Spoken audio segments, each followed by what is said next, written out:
Hello and welcome to Escape Studio's free tutorial on Houdini with me, Mark Spevick. I'm the head of 3D here at Escape, and today I'm going to be taking you through not so much an introduction to Houdini, because I'm assuming you already know how to navigate the interface, but some cool little bits and pieces that you can do in it. Principally, I'm going to make a little asset, a digital asset. We're going to look at how that can very easily be installed and used in Maya these days using the Houdini engine, but we'll leave that to the end. Most of the meat here is about how to make an asset really, and kind of the thought processes that go through in order to make a reusable tool inside Houdini. So I'll start by giving you a little demonstration of the tool that we're trying to achieve so you know where we're going, and then we will have a look at making it. So first of all, I'm going to start off with a sphere. So just by clicking Control and clicking on the sphere, we can make our sphere. Let me just zoom in a bit closer to that. And what I'm going to do is just make this a polygon type, and I'm going to use the poly bevel node to bevel the points. Let me just change the frequency so it's a bit more low res, and whack in a poly bevel node just to bevel the points. There we go. Let's just increase the inset bit to make a more interesting looking piece of geometry there. Now what this little script does, it's I suppose it could be used as a game asset. It's going to turn a simple topology like this. It's going to use the edges, and it's going to turn each face into its own kind of metal panel with bolts are running along the edge of it. And then obviously we can have controls over how that looks. So let me pop in the asset. If I hit tab, digital assets, here it is. I've called it Panelizer for want of a better name. I always like to put my initials in front of the names of my assets, that way I know that I created those. And yes, that's just the way I prefer to work. So let me turn this on, and there you go. You can see what it does. It turns each polygon face into its own metal panel, complete with bolts running around the edge. So let's look at some of the user options that we might have here that I've promoted. Now first off, we can see here we have a panel inset. If I increase that or decrease that, we can see we can creep the panels in and out and make them bigger and smaller. And you notice the line of bolts follows and stays a certain offset amount from those edges as we go. Next we have panel depth here. We can give those panels a depth or not and extrude them in and out depending on the look that I'm trying to achieve. That's kind of funky. And then at the bottom of that we then have a bevel. So if I turn on the bevel, we can now bevel the edges of all those panels. If I just turn off the wireframe display up here, you can see the bevel looking quite nice. We don't have those hard edges that we'd normally get. Let me put the wireframe display back on. There we go. So now we've got control over those bevels as well. I can increase the inset of those bevels. Whoa, make that quite large if I want to. Obviously within reason. And we can increase the number of repetitions around the edge of those bevels.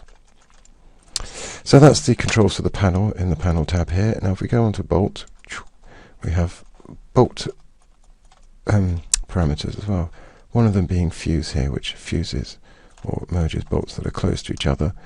This is not really that useful most of the time, but it's useful when you have pointy panels and you get a bunch of bolts appearing at the edges. You could use this just to remove them. We then have a bolt width parameter here, which means I can...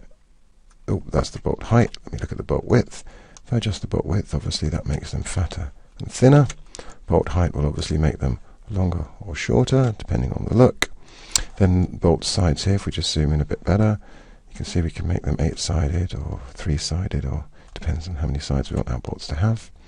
And then we've got this interesting parameter here called small bolt scale. Let me set that to 1. Now there are some cases, if I just change the poly bevel here, let's shrink those faces down.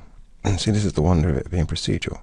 If I shrink the faces down, we can see on really tiny faces that some of our bolts, let me just zoom in a bit closer, our bolts on our smaller faces are the same size as the bolts on the big faces. Let's reduce that down even further to see the issue. There we go. And we can see that because they're big, they're filling in the gap. They're overlapping. So this is what this small bolt scale does. What this does, it measures the largest face and the smallest face and works out a ratio between them, and then we can use that to multiply the bolts. And then by putting the number in here, this affects how the smallest bolts look, and then all the bolts in between the smallest and the largest will be scaled linearly, or with a linear interpolation.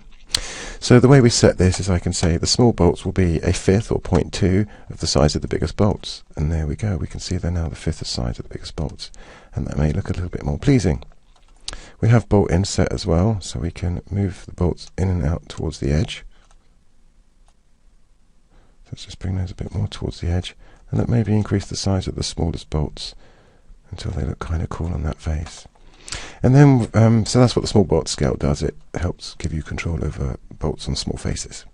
Bolt inset's obvious, I've just demonstrated that. That moves them in and out from the edge. And number of bolts here is how many bolts we get appearing along those edges.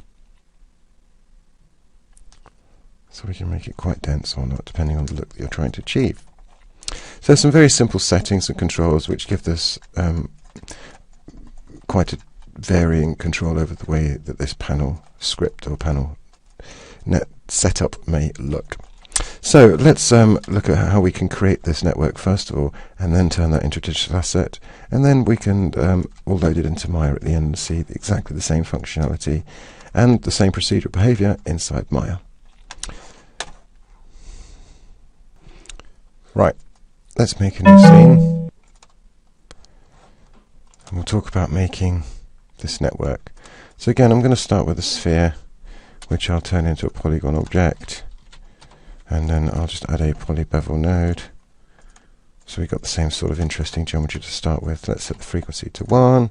Let's just inset that a bit more. There we go. Oh, let's come out of object mode, of component selection mode.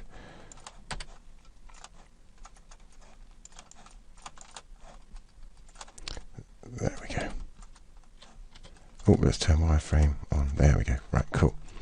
So this is the geometry we started with last time, the polybevel. So when I make a digital asset or another network, what I often do is I try and think modular. You know, this is something that we're going to keep passing geometry into. So the geometry is fairly arbitrary at this point, but it's the network that actions on that is what we're interested in. So what I tend to like to do is use null nodes to define where a particular network will start and also where it'll end. That means I don't have to keep wiring it in. I just plug anything into that null and it's going to work. And that's a good way of sort of breaking things down. So let me hit tab and type null. And I'll drop a null node in after the polybevel. So this effectively will be the start. So let's call this in or start or something like that. And I always like to color my nulls with a color here. You can hit C to bring that up, or click on the little icon at the top of the pane here. If you have a node selected and you pick a color, you can color it. So I like to use green as the input, and then I like to put one at the end, another null that's usually red, called out. And you can use whichever colors you like, but I find colors are a great thing because it's very, very easy to see when you open up your scene exactly where those nodes are and what they're doing. And the other important thing is, if you do use colors and stuff, be very consistent. Always use the same colors to represent the same things. That way you or someone else can open up your scene in months or weeks or months time, and not get confused and know what things are and what they're doing. Consistency is important. So I like to color the input node in green, so this will be our first stop.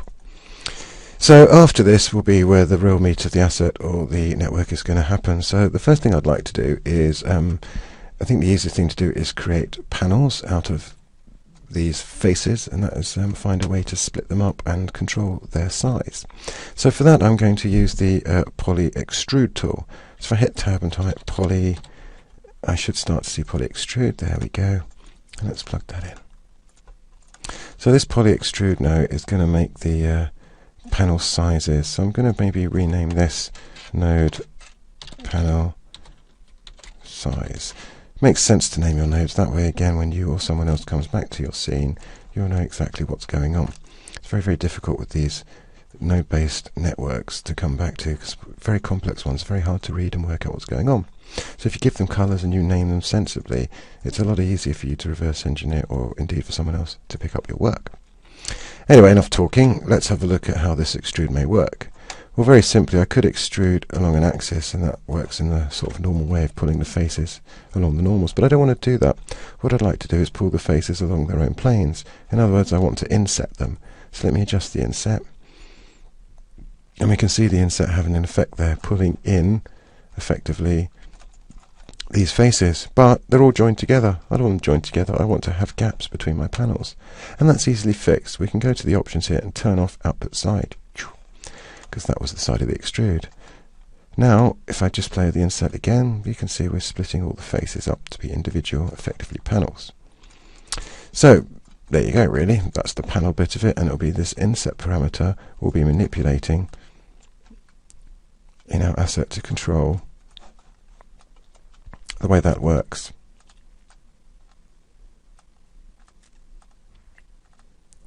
Now, this is a little bit awkward of a number, isn't it? Because we only want to inset small amounts. So maybe it's a good idea to make this a positive number. Now, there's many ways we can do this. In this case, I'm going to show you a nice little trick. I'm going to create an arbitrary parameter on this node, which will actually control that, and I'll give it a sensible name. This will help when I make it a digital asset later. And we're going to repeat this trick many times in Houdini. In fact, you can do a similar thing in Maya by adding custom attributes. So let's have a look at how we can add our own custom attribute to here, or parameter, and then link it to this inset parameter. So to change or edit the parameter interface here, we can go to the gear icon, which you'll find at the top right, and if you click on it, you can choose Edit Parameter Interface. This will bring up a new window, editor window, and if you look here, all grayed out and hidden, or grayed out rather, are all the various options on this node already. If you have a look, we have a local global options tabs, and we have our local global options tabs. Within these folders are all these parameters. So I want to create my own custom one to add to this. So very simply, I'm going to use a number that wants to be a float, and it's going to multiply or be linked directly to this inset. So here we've got the float data type, and I can click the little arrow which will bring it across. Now let me pull that out the folder and hit apply, and then you can see what it does. There it is. We can see it appears at the top here because that's where I dragged and dropped it. If I drag and drop and change the order, it now appears between local and global, and it separates the tabs off like that, which hasn't really done us many favors in the interface. So I'm going to leave it at the top there. Let me hit apply again. So you have to keep hitting apply every time you move it around. Then you see the interface updates. Now you can also see that we have the name here is called label. If I hold my cursor over the name, we can see the parameter is called parm. The name is the human readable bit, and the parameter is what you would like it to be called in expressions. So normally the parameter is something short-handed, and the name is something long-handed that makes sense. So we're going to be calling this panel size. So very simply, I'm going to give it the name of, if I can spell, panel size. And I've done that again wrong. Look at that, panel size. And the label for my expressions will be, let's call it panel size like this. Brilliant. And then we can go to channels here and set a default value. So let's set a default value of, say, 1, for example. Let's hit apply and accept. So for a value of 1. Now if I look at my inset, it wants negative numbers between 0 and maybe for this size geometry 0 and 0.1. So I want to link these two together and have some form of decent numbering. So I can just increase the number here from 1+, which is a bit more sensible or more common sense to most people. So very simply, we can write a channel expression to link this panel size to this inset. So channel expressions in Houdini are fairly simple to write. Let me just bring up a text editor, and it's easy for you to see rather than me typing in these little boxes. There we go. Just increase the font so it's easy for you guys to see at home there. So the channel expression is very simple. It's of this syntax here, ch. There we go. And that's it really.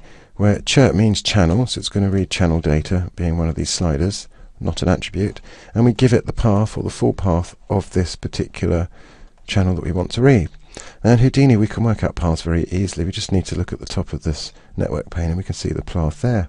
If you think of it in terms of Windows or a Unix operating system, actually, you can imagine / or root, then we've got obj, then another slash, sphere object 1, another slash, and that'll be the name of the node, polyextrude 1 underscore panel size, and then slash, and then the name of the parameter we want, in this case, panel size. Again, you can look at the left here in the tree view and get a good preview of that, or a good idea of that path again. So again, look, slash root, slash obj, slash sphere object 1, slash polyextrude 1 underscore panel size, and then slash the name of the channel we want to control. Think of Houdini as a file system where each node is a folder, and inside that folder we have some data, so we can access everything through these paths. So instead of writing the full path, which I could do, we could write a, well, let's look at the full path first. It would be slash obj slash, what did I say, poly, how's that spelled, all lowercase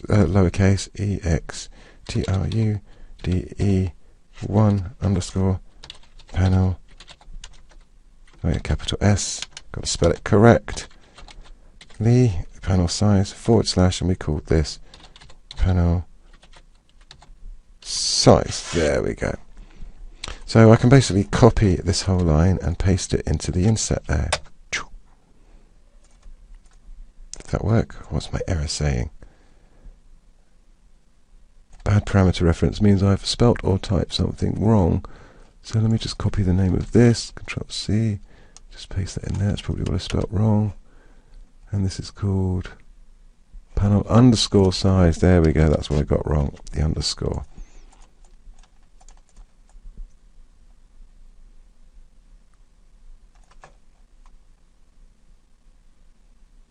And a capital P here as well. Is that right? No, I seem to have spelt it wrong. Let me go back to the parameter interface and just check out what I called this. I got these around the wrong way. Actually, we want the label is actually the human readable bit, and I'll call this panel size like that for the name.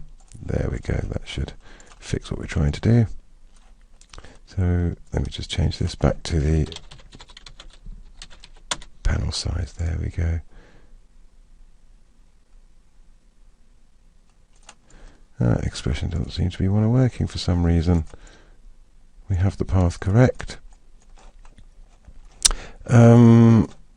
This, instead of typing it first hand, I'll show you the autocomplete. Houdini will autocomplete to make sure you get things right. So if I do a / obj, we can use the arrow key to navigate down this.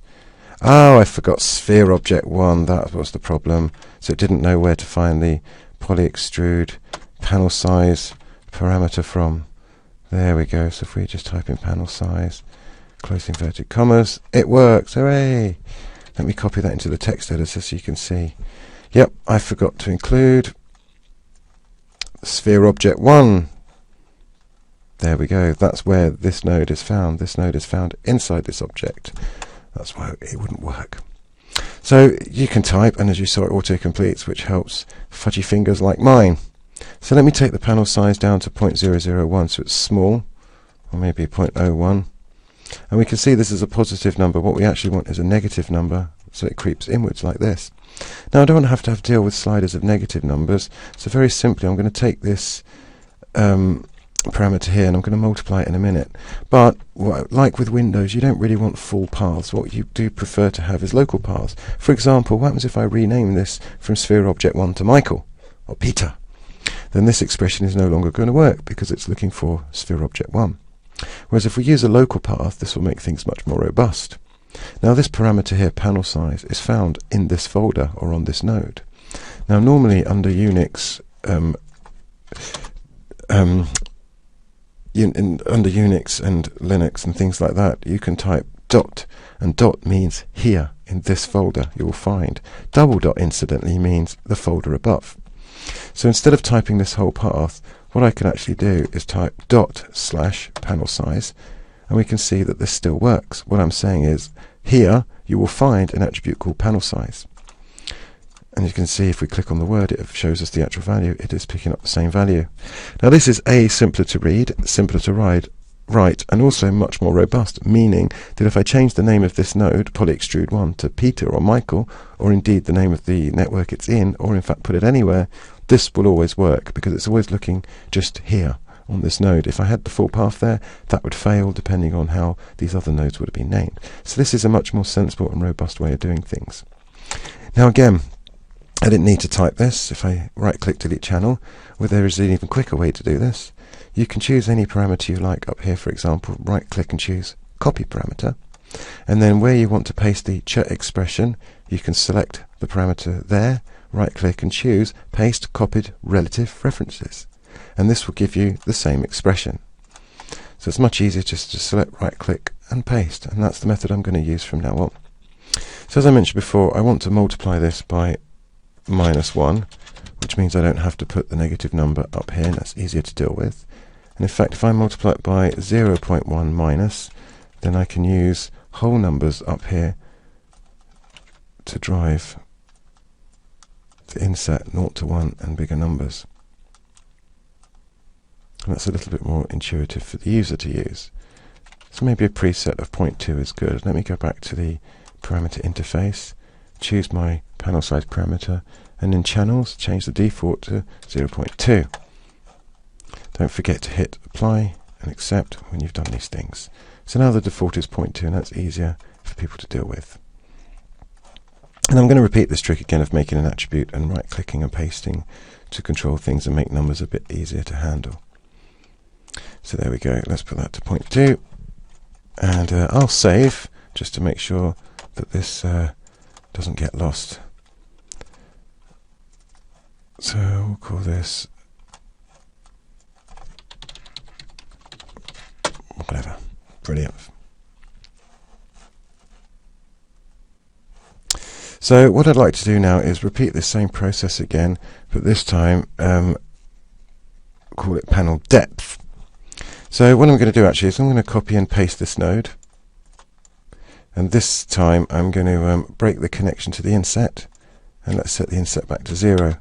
I don't want to inset them in the same way further. What I do want to do is extrude them in depth, so I'm going to call this panel depth straight away, and I'm going to select this node and go to the parameter interface edit menu window, and we don't want panel size again here. What we do want is panel depth, so I'm just going to rename that panel depth,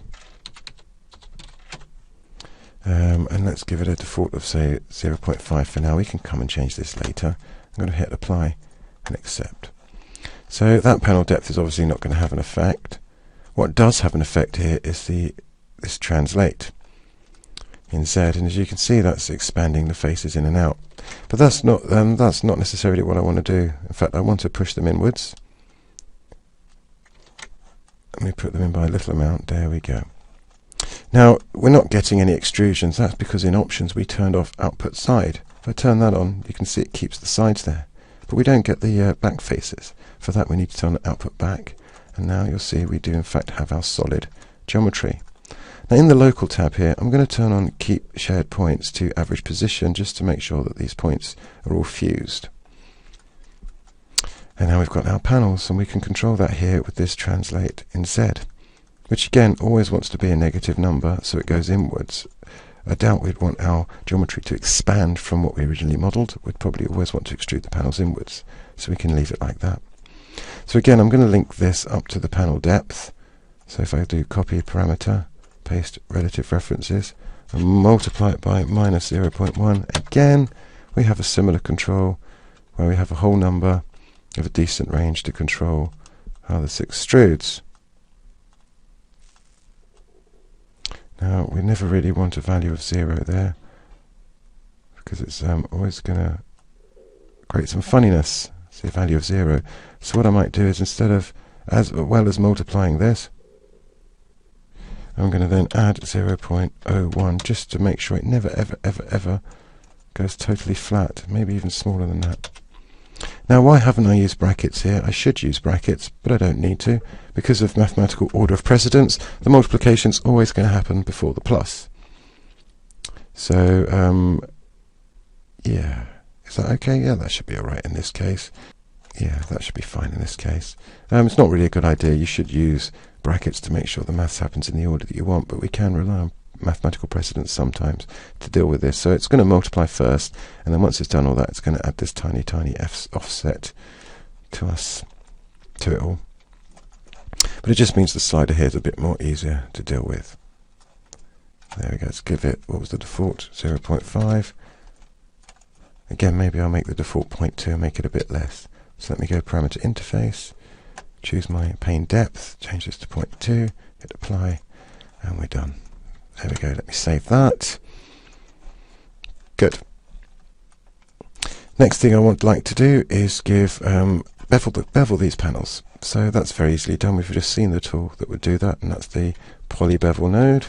If I hit tab, I can type poly bevel. And let's have a look at the bevel. So at the moment, by default, it bevels the points, all points. I don't want to bevel the points, I'd like to bevel the edges. So simply change that to all edges. And then we can see the bevel we have. So let's just up the repetitions a little bit to say 2, and just look at the corners here. If I adjust the relative inset, we can see what happens at the corners. So this is with relative, and if we click on absolute, let's put some absolute inset in there. We get slightly different looking edges.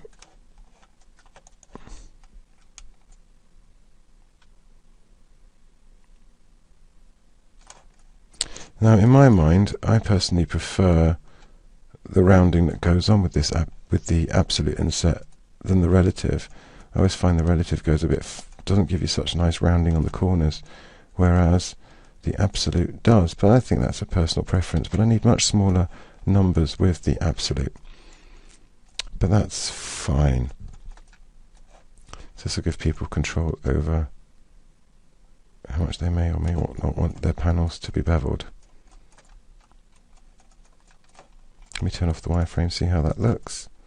It's looking kind of funky. Let's just extrude a bit more depth. And they obviously look much better once we have some depth to them.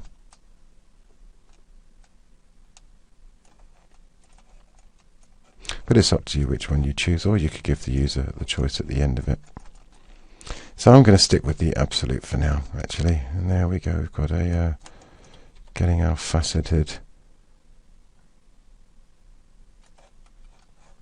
thing, our faceted faces. So we can switch between the bevel or not like this by turning the node on and off. Now, I don't necessarily want to turn the nodes on and off. In fact, we can't have that kind of control. But what we can do is have a switch node in here to control the bevel or not. So this is, again, a common technique. So let me add a switch node in and show you that. So let me plug the extrude directly into the switch node first, and then the bevel into the switch node second, and turn on the switch node. Now you'll see we've got a dotted line and a non-dotted line. The non-dotted line in Houdini is always where your data is, or the active stream, and most nodes always work from left to right, so always the left input will be the active one. Anything to the right is often a reference or to be used for something else, and that will be dotted. Now, the way the switch node works is very simple. You can have as many nodes plugged in as you like, and then you've got a selector input here, and this is the index of that connection. So index 0 will be the first connection, the one at the top of the list here. We can change the order of the list like this. As you can see, that turns the bevel on and off and changes the dotted line. But you don't do it like that. What you do is you change the select input here. So 1 will choose the second input, which is in fact this, and 2 will choose the one after that. There isn't one, hence we get the error. So I only need to switch between 0 and 1 here, which is basically switching between these two branches and therefore turning my bevel off or on. So by default it's off. So I'll leave that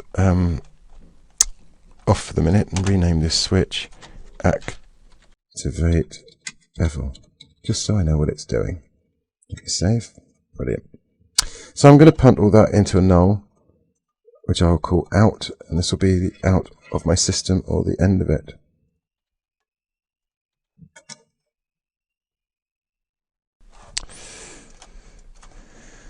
And there we go. So we've got the out at the bottom here. So this is kind of one branch happening. We've got out in, out inny, and out outy there.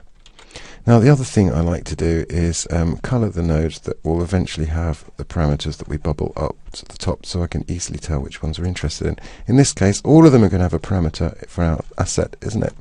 We're going to have the panel size parameter here to adjust the size of the panels. We're going to have the panel depth here to adjust the depth of the panels.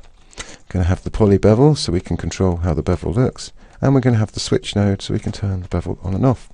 So I'm going to colour them all a sandy yellow colour, so it's very obvious from a distance which nodes are actually affecting stuff. Cool. The next thing we want to do is start to make the bolts. So we'll come back to that in one moment. So just recap, that's our first branch for the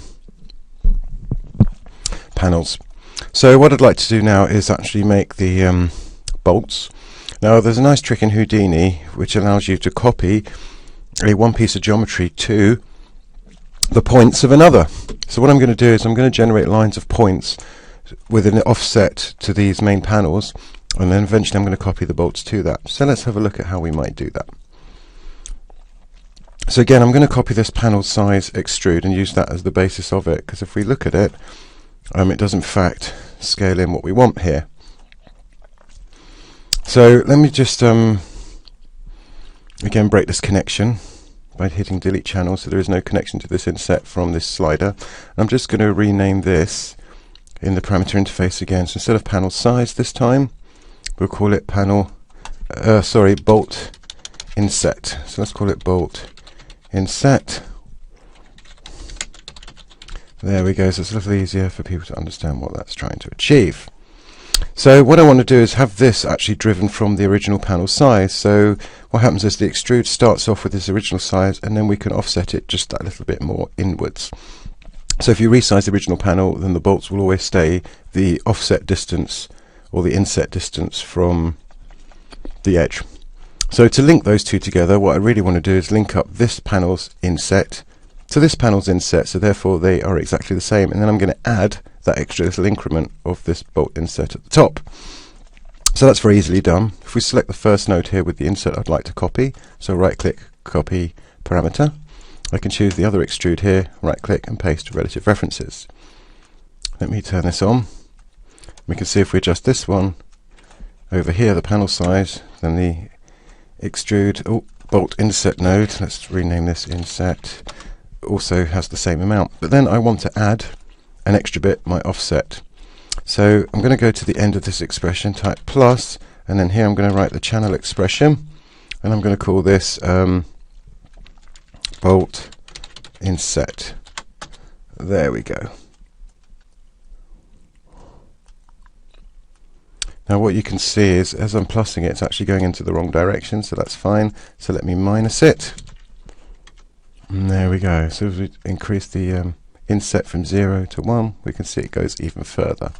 If I just template the original size here, we can see in the let me just look through the geometry that the grey line here is the original panel if I set the onset to 0, and that both match, and as I increase the onset we can see the bolts then eat their way in.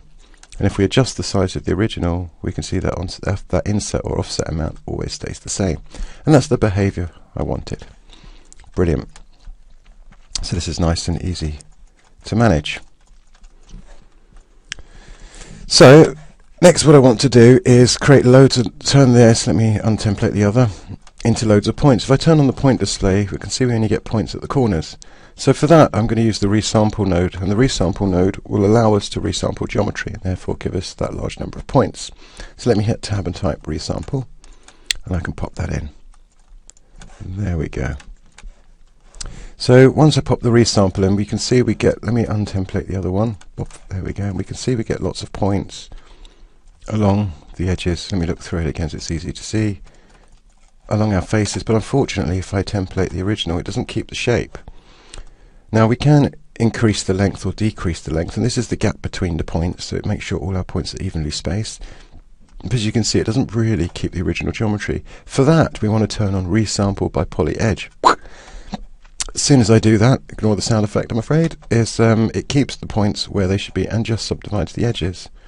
There we go, and that's the effect we're after, increasing or decreasing the number of bolts here. So let's give it a nice number of bolts, or points. And it's these points I'm going to copy my bolt geometry to. So let me just colour the resample again, because this is going to also affect from our asset the number of bolts. So this is the inset. This is effectively, let's rename this, number of bolts. There we go.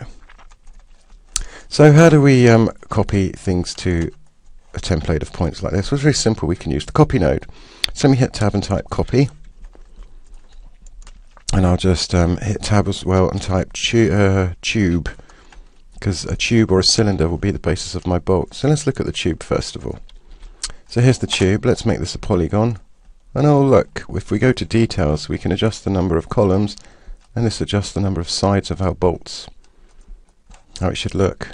Now you'll see there's no ends or top or bottom. For that we want to turn on end cap. And what I'm going to do is I'm going to hit tab and type transform. Just look at the transform node. The reason I put a transform in is there so I can quickly scale up the bolt uniformly like this. I'm not necessarily going to do this in the final asset. What I am going to do is use the tube here and go back to the height and increase the height of it. Now let's have a look at how the copy works. Now you want always in Houdini your left input is what's important, so we're only interested in the tube here, so I'll plug that in the left, and I want to copy it to the points of the resample. If I turn on the copy, poof, we can see that's exactly what happens.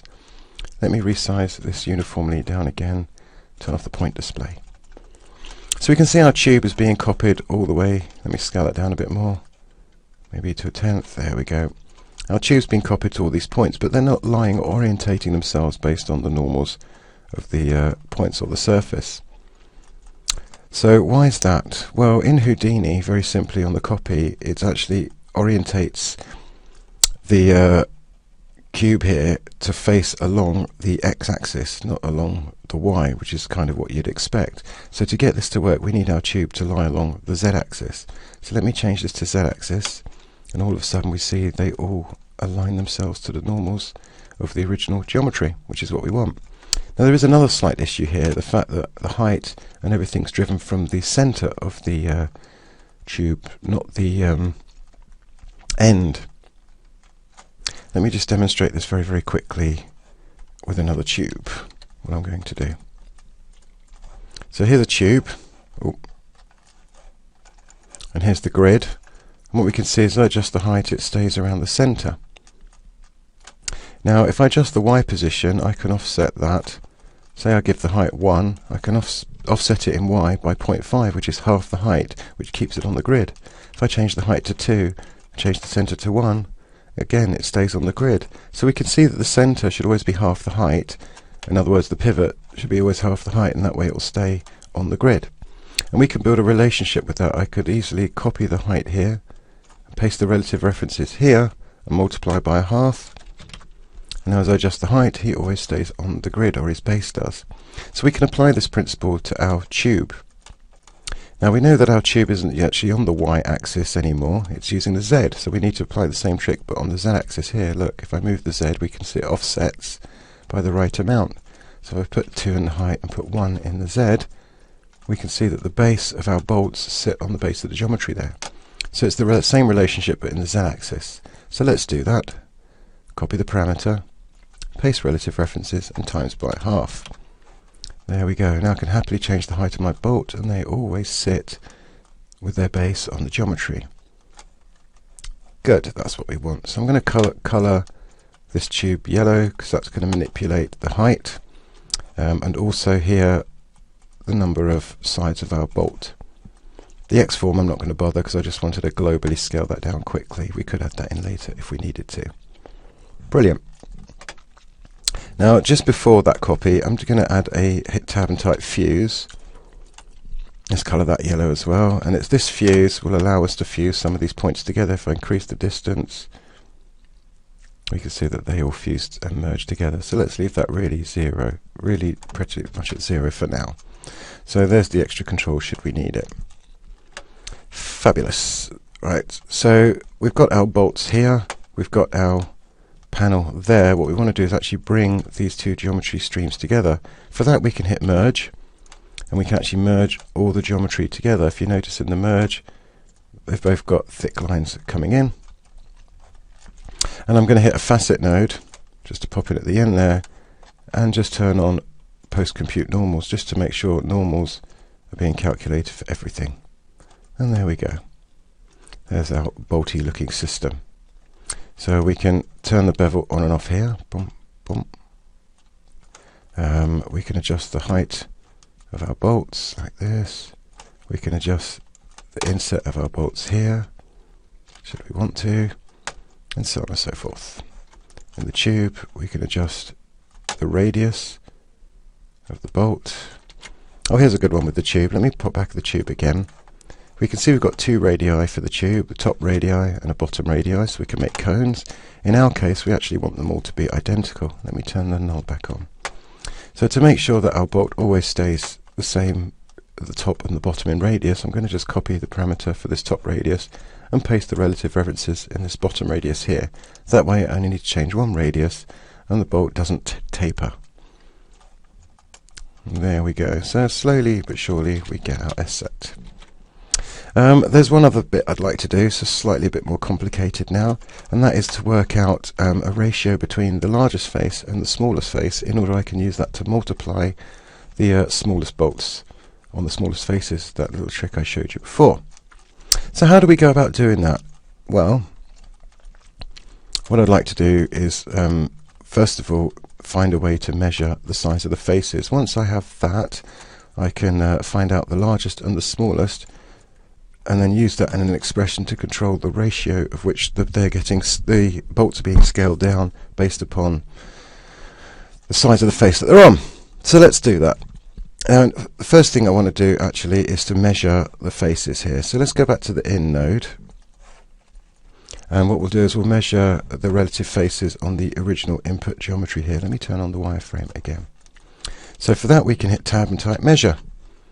Nice and simple, and I'm going to pop it on this right hand branch because that's what's dealing with the bolts.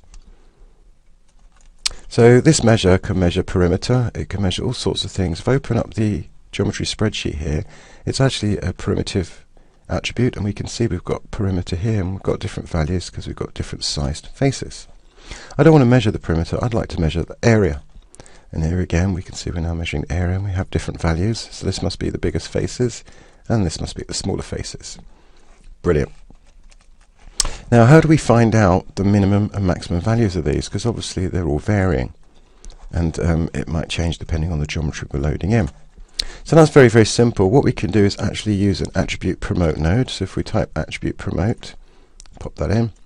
So what this will do, let me just turn that on, this will promote an attribute from one class to another, the class being the type of geometry that it's on, either a point or a primitive, etc., etc.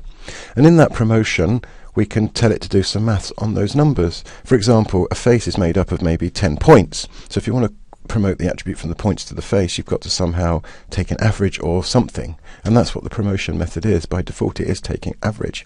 In this case I don't want to do that, I want to use this to find out the minimum and then the maximum.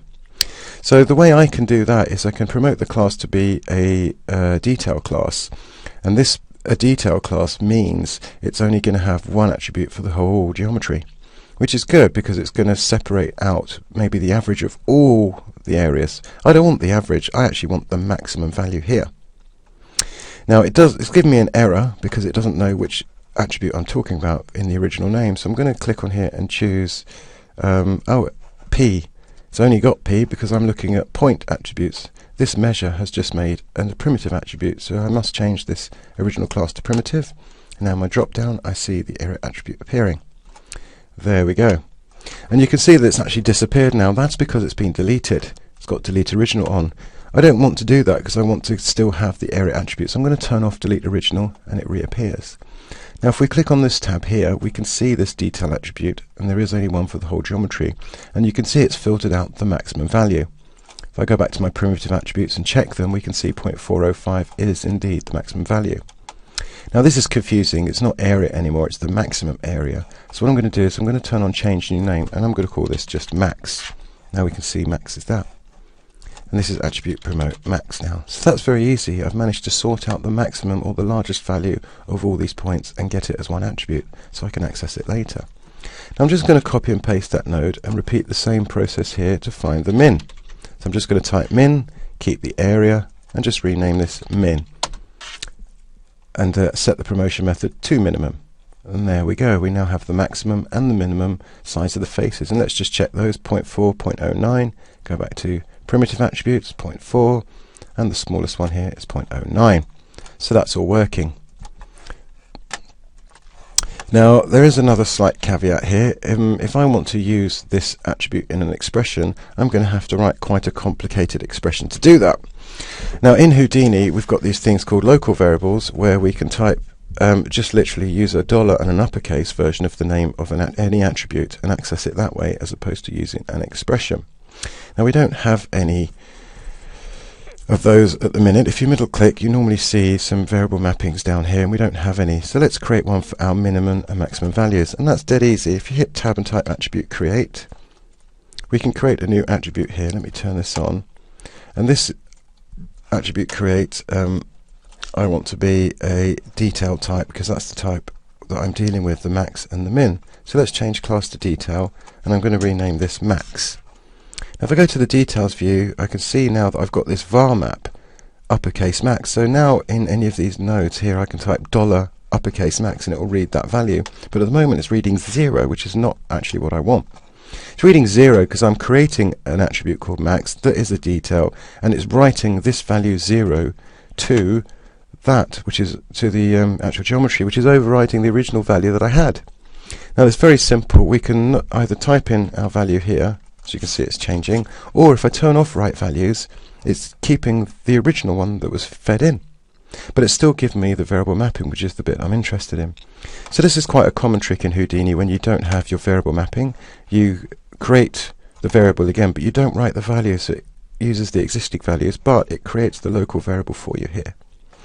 So I'm just going to copy and paste that node and repeat the same process here, not for max but for min. And I can see I now have a variable mapping here for min2, and it's preserving the minimum value. Cool. Now there's only one other thing I'd like to do now, and that's actually promote the this primitive attribute of area to be a point attribute, because in the copy node cannot read primitives. This deals with points. It reads one point from here and then affects the geometry, and it will repeat through all the points one at a time. It loops through them all. And we can read primitive point attributes from the right hand side here and get those to directly affect each instance or each copy on the left hand side, which again is a cool and powerful trick in Houdini, and is often referred to as copy stamping.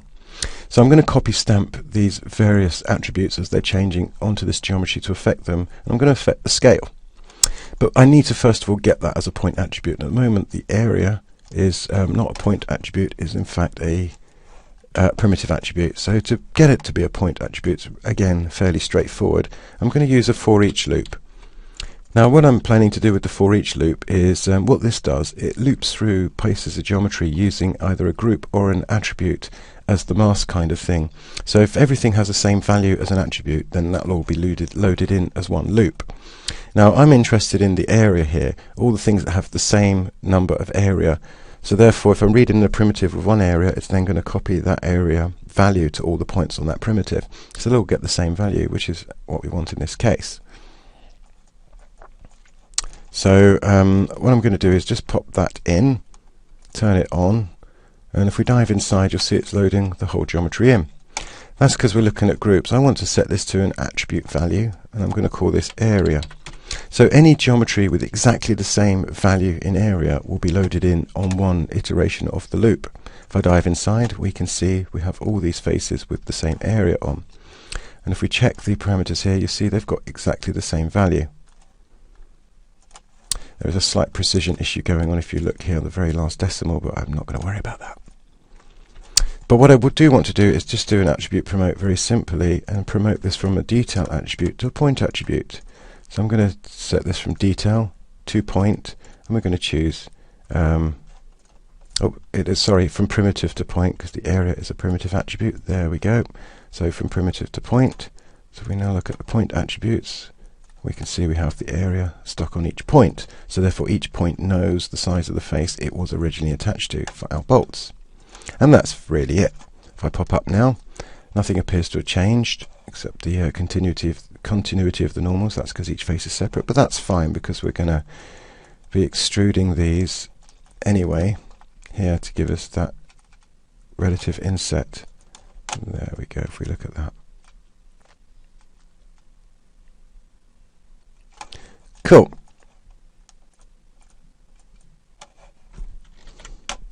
So how can we then use this to affect the basically the radius here of each of those guys?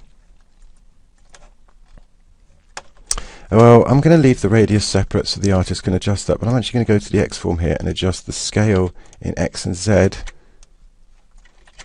Or X, there you go, X and Y. Z does it along this axis now, doesn't it? So X and Y want to be the same. So let's just make sure they're the same. So copy parameter, paste relative references.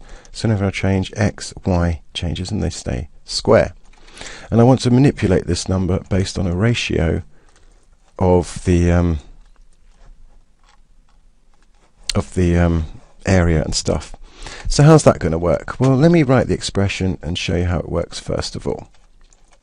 So I'm going to select the copy node and click on stamp. So stamp here, what this will do, it'll read in a variable from the right hand stream, which we read in here, and then we make our own variable here, which will be read through an expression on the left hand stream per copy. So this is going to relate to the ratio between the largest and smaller faces. So we have the area, we have the largest area, and we have the smallest area. So for that, what I'm going to do is create a fit expression, which is going to refit the range. So I'm going to take the area attribute, no matter what that happens to be, and I'm going to resize that range between 0 and 1. And I'm going to use that then as a multiplier for the radius. So let me write it and then I'll explain it. So in the value here, I'm going to type fit, and then open the brackets for this. And we can see the syntax for fit. It's going to take in a number, and we need to feed in the old min and old max, and then we can fit in a new range.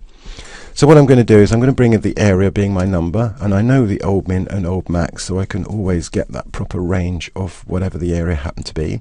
And then I'm going to give it a new range between 0 and 1, so that the smallest face will have a value of 0 and the largest face will have a value of 1. If I happen to make the new minimum and maximum the same value, 1 and 1, then the smallest face will be 1, and then the biggest face will be 1. In other words, all the bolts will be the same size. So it's in fact the new minimum value I'm going to manipulate to scale down the smallest bolts. If it's the same as if the new min is the same as the new max, they'll be the same size. If it's 0.5, it'll be half the size. If it's 0.2, it'll be a fifth the size, and that will give us the control that we want. So since we've got our variable mappings now, we can just type $area, which will give us our variable mapping for that, and then $old min here, which is the minimum size of the face, and then $max for the maximum size, and then I can do sort of 0 and 1. And that's basically the expression here. So let's see how this may work. In fact, let me put 0.5 as the minimum. So on the smallest faces, we're going to get a value of this, and on the biggest faces, we're going to get a value of that. So that the bolts on the smallest face will be multiplied by this, and the bolts on the biggest face will be multiplied by that. So the smallest bolts will be half the size of the biggest bolts. Or we can control that ratio directly with this number. Let's wire it together with the stamp expression and see that actually working first, and then we can manipulate that a bit further in a moment. So on here, I'm going to rename this small bolt scale, or rather call this attribute that, and that's the name we're going to use in our expression here. So you must turn on stamp inputs, otherwise it just doesn't work, and this is allowing the copy to do this per copy. So on the X form node, this scale is how I want to scale down the bolts. So at the moment it's scaling all the bolts, but I want it to be directly related to that number. So on the small bolts they'll get one scale, and on the big bolts we'll get another, and on bolts halfway in between we'll get a different value again. So for that we write the stamp expression, which again is fairly straightforward. So let's type stamp, and then first of all the stamp wants to know which node has our variable that we want to read on. Well, that's the copy node, isn't it? It's this variable here, small bolt scale. So let me go back to the transform and do the path of that. Now remember, I don't have to do a full path, and this is not in the same folder, this attribute's on another node. So I can do double dot, which means come up one, and then you will find the copy node. If I start to type it, there it is. So we've come out of the folder of transform node, and we've found the copy node in that database, if you like, or in the folder of sphere object 1. Hence we found this. Next it wants to know what is the name of the attribute that we're reading. So in inverted commas I give it the name of small bolt scale, And then you give it a default value just in case it doesn't work. I'm going to give it 0, so everything comes out at 0. I know this has failed. But if I hit enter, it hasn't failed, it has in fact worked. So I'll just copy that into the text editor again, so it's a bit easier to see. There we go, so stamp, and this is the name of the copy node, you must get that right, and this is the name of the attribute or the variable that you happen to name. It could be anything you want. And this is a default value in case this doesn't work. So we can see it's working, and our small bolts are smaller than our big bolts. If I go back to the copy node here, they're half the size. If I put 0.2 in, they're a fifth of the size, and if I put 1 in, they're the same size. And we can see that working quite nicely. So here we can scale the smallest bolts down, and all ones, and there'll be a nice linear relationship between the smallest and the biggest faces. Say there was a mid-size face, then the bolts will be halfway between the smallest and the biggest sizes as well, giving us a nice little control. But again, for an asset, it's really awkward to adjust a number inside an expression, so I'm going to make a custom attribute here called small bolt scale. So let's go back to the parameter interface, as we've done before. Select a float and push that across. Oh, look, lots of tabs to shut down to make this a bit easier to deal with. There we go. And I'm going to take that one again, put it at the top. I'm going to call it this for my expression, and we'll call it the label. A little bit easier to understand. Let's hit apply, and let's make the default 0.5 for now. Let's hit apply and accept. There we go. So we've got small bolt scale there. So I'm just going to very simply, instead of the one here, write the channel expression. So it'll be channel, and then it'll be inverted commas, the name of the attribute, and close the commas and close the bracket. And we can see if you've typed that in correctly. Let me again copy and paste that into the text editor. There we go. So it's exactly the same expression, except I've replaced the value 1 here with this channel expression, which is referring to this other attribute just up here. Notice in Houdini I don't need to do the /. Houdini recognizes this as being the same.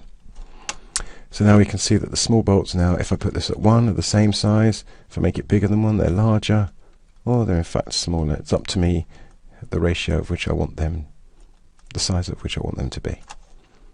So again, this copy node needs to be yellow because we have this attribute that we're controlling, the small bolt scale.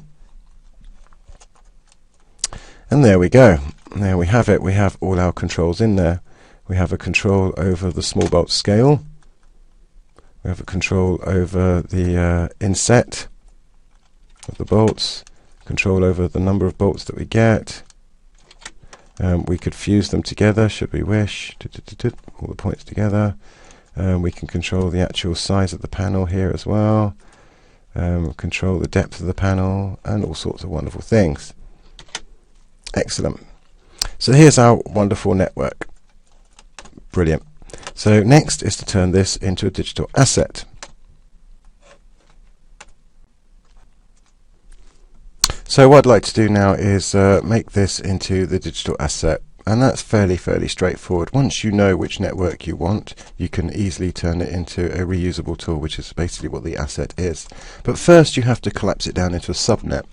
So we select all the nodes that we like here, and I'm choosing all the nodes including my in and out points. This is good because I can re-edit the network and still have the input node and the output node not changing. So select all the nodes you're interested in and click on the subnet button box here, or Shift-C will do it for you. And this makes it into a subnet. And it makes sense to rename your subnet at this point. So I'm going to call this, say, SP Panelizer version 4. But this is not a digital asset yet, this is just a subnet. If you dive inside, you have your network in there. But it just keeps things a bit simpler at this level. But we don't have access to any of those controls. For that we need to build the interface using something similar to the parameter interface. But before we do that, we have to make the digital asset. And that's fairly straightforward. Let me just add some more real estate here so you can see. If you right click on your subnet, you'll see, oh, that's just off screen. If you right click, you'll see you have this create digital asset button. Let's choose that, and it asks you what we're going to call it today. I'm going to call it this name. Let me get rid of the Spevick bit at the beginning. There we go. So this is the name that you'll see in Maya or Expressions. This is the label, so it's human readable. The inputs here is the number of inputs that you'd expect. We've got 4, but I only really want 1. I'm only plugging in 1 geometry. And then save to. This is important. Where's it saving it to? At the moment it's saving it to your home account, Houdini 13.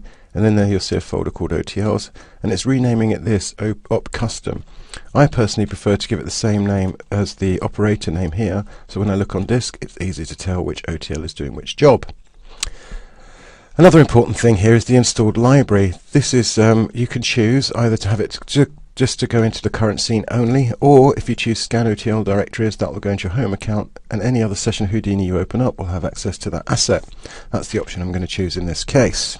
Once you're happy with that, you can hit accept, and the first thing you see is you'll get this parameter interface, which looks very, very similar to the parameter interface we're editing before, and it's basically the same thing. It's so we can build a usable interface for this. And you'll notice here it's only got the one input that we asked for, and there are no parameters. Look, they're all completely not there. We need to make them. In fact, that's why we went inside the network and highlighted Node yellow, so we knew which parameters we want to bubble up here and make for our user to use. Hopefully something intuitive. Now you'll notice here the asset has got this red. This means it's being edited. When this is not red and white, it means it's not editable, it's locked. At the moment it's unlocked, it can be changed, and I am still working on it, so that's fine. So if I dive on inside, I can see my original network. So let's start adding some of these parameters to our parameter interface. Now normally you would, as I showed you before, you would add a float and do it yourself. You don't have to with an asset. It makes it a lot simpler. What you can do is choose, say for example, let's choose this first node panel size, and here is the panel size attribute I want to bubble up. Panel size here. If we right click on it, we can come down and choose export parameter to type properties, or use the alt middle mouse button, which instantly jumps it up to this level. So if I go up a level, it doesn't appear until I hit apply, and then we see that directly up here. And if I adjust the extrude, we can see it has an effect. It's directly linked in, but it's got a ridiculously horrible name. Look, poly extrude 1 underscore panel size and all the rest of it. How hideous. I'm just going to hit undo. Will undo get rid of that? No, undo won't get rid of that. It's very simple to get rid of it though. I can just simply hit delete to remove it from here. Just hit apply, and you see the connection is broken. Now it's given us the ridiculously long name. It's given us the name of the object, the name of the node, It's very, very complicated, awful to edit. There's a quick fix for this. If you click on the little gear icon here, you can turn off both these free prefix menus, and that will stop it prefixing all those horrible names for you. So look, if I right click now on the parameter and again export parameter to type properties, we get just the name of the attribute here without all that ridiculous extra ridiculousness. So let me hit apply, and if we go up one, we see we've got a nice sensible parameter here to play with. And look, we can change the we can do other things. For example, here we've got the default value again, so let's put this at maybe 0.2, so it's nice and small as we had before. And look, I can also set a max and min range here as well, which I'm not going to actually. I'm going to leave it at that for now, but we can play with this stuff later.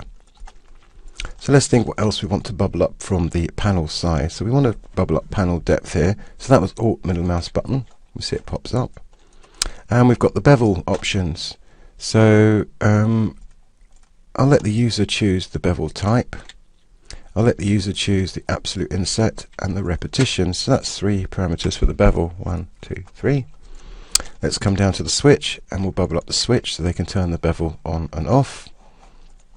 And that's all really for the panel size side, isn't it? We've got those parameters. We've got the panel size, panel depth, bevel on or off, and bevel options. Let's go up and look at the interface and hit apply. We can see it's not very intuitive.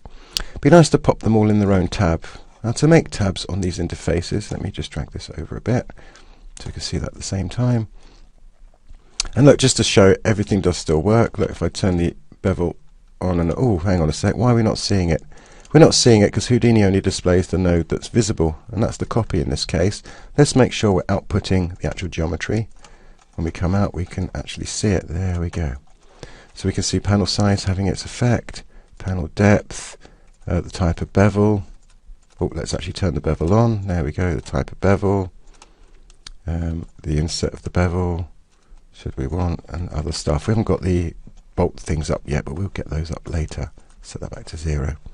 So select input doesn't tell us bevel on and off, and we've got the bevel options here, which are a little awkward. To say the least.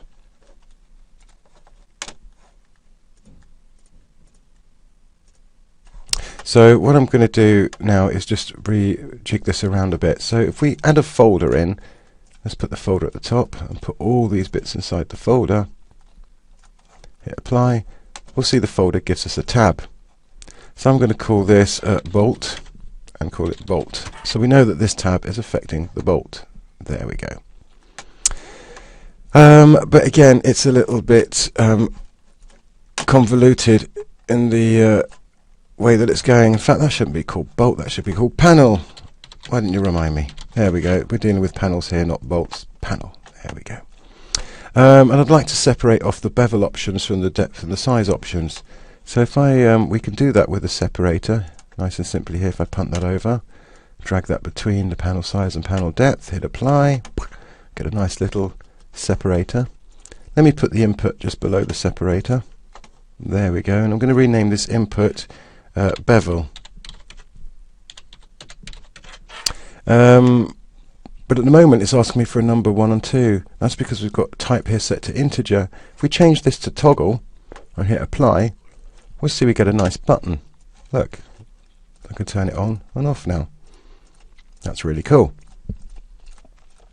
It's a little bit easier. The toggle is a little easier to deal with than the integers. We can also do other things. We could have a drop-down menu and other bits and pieces, so that we could have an operator list, and then we can, we can select an operator there. Which one's the drop-down? Let me find that. Ordered menu. So now we've got an ordered menu. There's nothing in the menu. We could go to menu here and make menu items. But in this case we want a toggle. I'll let you play around with those. Off, so we got the toggle. You can see the bevel being beveled on and off. So when we got the toggle off, people can still adjust the bevel settings, which is useless really because they're not there. Wouldn't it be nice if these grayed out when this was off, and when it was on they weren't grayed out?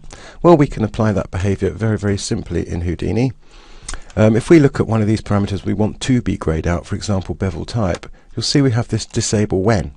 This disable when is when a particular, we can put an expression here that when it's evaluated true, this parameter will be disabled, in other words grayed out. So what do we want to be true or false? Well, in this case it's the bevel type, isn't it, the button. When it's 0 or false, we want these to be off. When it's on, we want these to be on. So we can very easily do that. If we go back to the bevel type here, this parameter, in disable, the syntax is a bit funny. We want curly brackets, and then you type the name of the parameter you want. In this case this would be bevel, and this would be the name here, bevel. So I'm going to say when space bevel is equal to 0, and that's it. Let me hit apply, and look, magically it got grayed out. When I turn it on, this is no longer true and therefore no longer disabled, and it ungrays out. So that's a nice little behavior. So you can't adjust parameters that are useless. So very simply I'm going to copy this and paste it into the other two bevel options that I want to be turned off. There we go. When I hit apply, they're off too. So when there is no bevel, I can't change the settings. When I have a bevel, I can change the settings. Hooray! Very useful. So next I'd like to make the panel. We've just done the panel, the bolt folder. So let me drag another folder in, and let me put that after the slot, and let's rename this bolt. Let's hit apply. Now we get a second tab for the bolt stuff, but there is no bolt stuff there yet. So let's dive on inside and promote some of these attributes up. So the first attribute I'd like to promote is the bolt inset. So very simply, Alt middle mouse button, and it appears. Let's go to the number of bolts, which is being driven by the length here. Poof. Cool. And then the fuse. Let's do the distance in case we want to merge them together. We then have the tube height and the tube columns, which will be the sides of our bolts and the height of our bolts. Suppose we want tube radius as well here, so let's do the radius in X only, radii 1, and that's it, isn't it? And we've got the small bolt scale thing too, which is on the copy node here. So let's do small bolt scale 2. And I think that was all the parameters, isn't it? Yeah. So let's drag those into the bolts folder. Hit apply. So if we come up one, we can see the interface. There we go. So again, they're not very nicely named. Well, the bolt inset is. This one isn't. Let's call this bolt length. So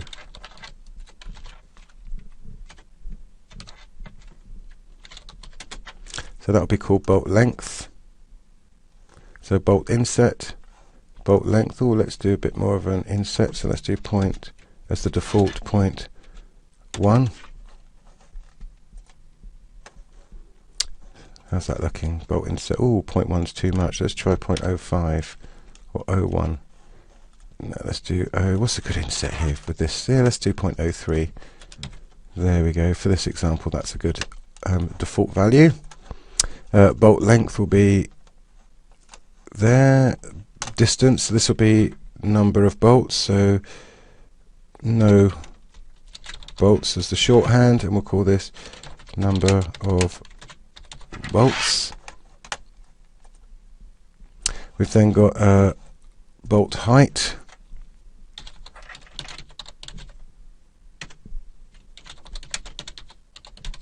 Bolt height. Number of sides, so no sides, so number of sides. And this is bolt width. So the user knows what that is, and we've got the small bolt scale, which we know what that does anyway. So we've got the inset, the length, the number of bolts. We've then got height, number of sides,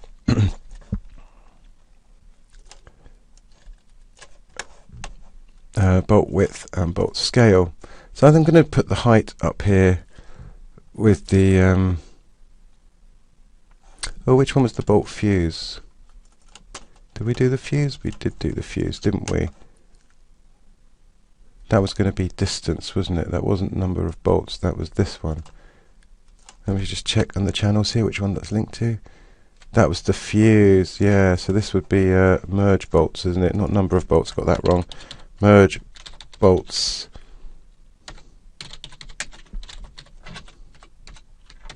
There we go, merge bolts. Oh, did we do number of sides here?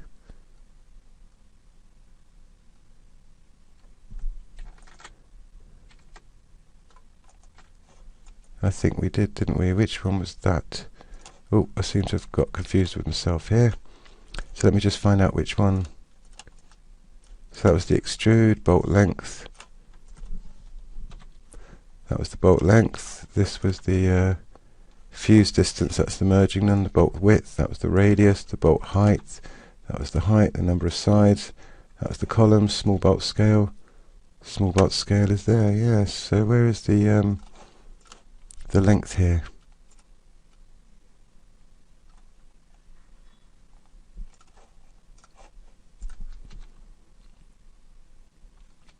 Ah, that's the resample, yeah. There you go, it wasn't bolt length. That's right, that's the one that's renamed. It's not bolt length, is it? That's the number of bolts. So no of bolts. So number... Sorry about the confusion there, guys. So we'll call that no bolts, number of bolts. There we go. So we've got the bolt inset, the number of bolts, and then merging them. Got their width and the height, number of sides, and the small bolt scale. So I might just separate these out a bit. So we've got the inset, small bolt scale. Let's put those two together. And then we've got the height, width, number of sides. Let's put the merge up there with those. Number of bolts as well. Let's just put a separator in. Maybe that makes a little bit more sense in the interface bit. So let's have a look. So we've got bolt inset, scale, small bolt scale, merge, and number of bolts. And then we've got the width, height, and the number of sides. That could be quite sensible. So let's just check that. So we've got the bolt height, bolt width, which we can make bigger and smaller, number of sides, number of bolts, merge them, small bolt scale, and the bolt inset, so we can pull them closer further to the edge. There we go, all done. Brilliant. So there we go for editing the interface. Now you'll notice this still has a red thing on it, which means it still can be edited. If that happens and you've hit accept, what you can do is right click and choose match. Now this is off screen unfortunately, but if you right click, right at the bottom it says match current definition. Well, first of all you want to hit save operator type, and this is just saving all these changes actually onto disk. And if we then tell it to match it, you shouldn't get any errors, which means it's the same as what was saved on disk. It goes blue, which means it's now uneditable. If we dive inside, you'll see everything's grayed out. That's because we control everything from the top here.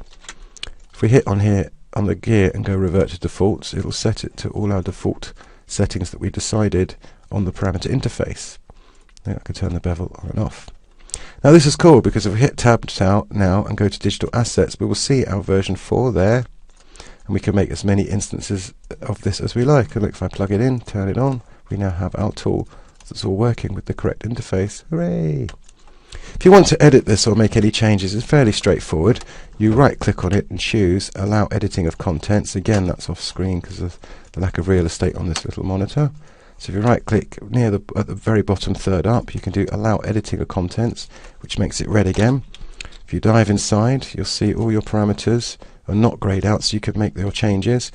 And again, if you right click at the very bottom, choose operator type at the very bottom, if you choose type properties, it'll bring this panel back up again, and again you can re-edit this, change names, reset your defaults if you want to, anything like that.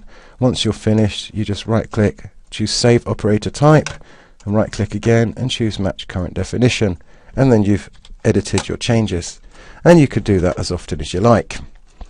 And of course we can hit digital asset and make as many of these instances as we like of this panelizer with those defaults.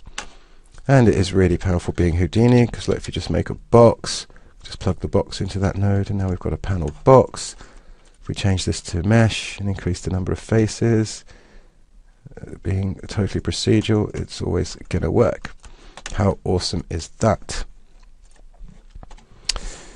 Cool. So that's a very brief introduction on how to make an asset, or even better, a bit more of a verbose introduction on how to make a panelizer, should you want to make something that makes panels for games, or I don't know, spaceship maker, isn't it? Something like that. Now I'm just going to fire up Maya because I just want to show you the last little bit, and that is popping this inside Maya. So I'll just give Maya a second or two to catch up with this. Here we go. Let me just resize that so you can see what's going on. There we go, guys. Cool. So once we're inside Maya here, we can actually use the Houdini engine, which will allow us to load that digital asset straight in with no extra work. Now if you install your latest version of Houdini, it'll automatically ask you to install the engine. I recommend saying yes, and then you can just turn the plugin on like this. Once you've turned the plugin on, you'll see you get a Houdini engine menu, and you can click load asset. Now if you navigate to where that was, in this case that's my home account, Houdini 13 OTLs, we will see all the OTLs that you've previously made, and there is the one we've been dealing with, Panelizer version 4. So let's open it, and if we look in the outliner, let me just bring that over, there we go, we see we get a node here, and look, it's laid out very same way that we designed it inside Houdini. Note there's two drop downs, each one of these were our folders, and we've got the things, all the parameters named how we wanted them to be. So let's see how this would work. So very simply, let's create a polygon sphere. I'm just going to simplify the sphere for now, so we've got something simple. And you basically select your geometry, you shift select the panelizer node and just hit set to selection, and this automatically fills in your geometry into the slot or slots that you've told it to. Once you've done that, you want to come to the bottom here and turn on reset simulation. Let me move the panelizer out of the way, or click sync asset here. Click sync asset, suddenly it all works, and this means we now have a real-time procedural output. What do I mean by that? Well, look, let's first of all check the settings. First we've got panel size, so we can make the panels bigger and smaller, we can make them deeper or not, we can bevel them, just like in Houdini. Everything should work as is. Very minimal effort, as you've noticed. Didn't have to do anything for Maya. We can do the bolt inset again. We can do the small bolt scale on the smallest faces. We can merge all the bolts if we want. We can increase the number of bolts or not. It's up to us. We can play with the bolt width, make them smaller or bigger, play with the bolt height. So everything works as it is with Houdini. Now here's the cool thing. This is procedural. So if I take the original geometry and I add an edge loop, it naturally will feed through into our procedural script. How cool is that? So we can make all these changes later on should we want to. Look, we can even start to remodel it on the fly and see everything work procedurally. Yay! So, you know, it's very easy to make these engine plugins because there's very little you really need to do in Maya. It should just work. Although my defaults now are not very good for this broken geometry. Now the cool thing is you can obviously then bring in any other piece of geometry you like in Maya, and then you could set that to your, if you click on set to selection, this node is now using that geometry instead. So again, if we just split it in an arbitrary manner, you see that will update in real time for us. Cool. Well, hopefully you've enjoyed that tutorial. So it's a little brief introduction to how to make quite an interesting network in Houdini. There's a few little tricks along the way, things like copy stamping, look at the idea of bubbling up parameters and then connecting them to make them easier for other people to deal with. We looked at the idea of measuring nodes and then distilling out the maximum and minimum values by promoting attributes. We then put all that together into an asset which we bubbled up just the interesting parameters that we wanted. We briefly looked how we can manage the interface and do cool tricks like make things grayed out when we don't want them to be adjusted. And then with very, very little effort, literally just loaded in Maya and keeping your fingers crossed, it should all work as you expected in Houdini. So you can give this off to your Maya ops and you've built them wonderful tools that they think you're a genius for doing. And in fact, it's really simple, but don't tell anyone. So guys, hopefully you've enjoyed that. I look forward to hearing any feedback from you, or in fact if there's any assets that you've made, please send them through. We'd love to play with them. I'll try and make a copy of this asset available for your perusal too once this video is online. So hopefully you've enjoyed that, and I would like to say thank you for listening to me and putting up with it, and hopefully I will see you all soon for some more Houdiniing. Thank you very much guys, take care now.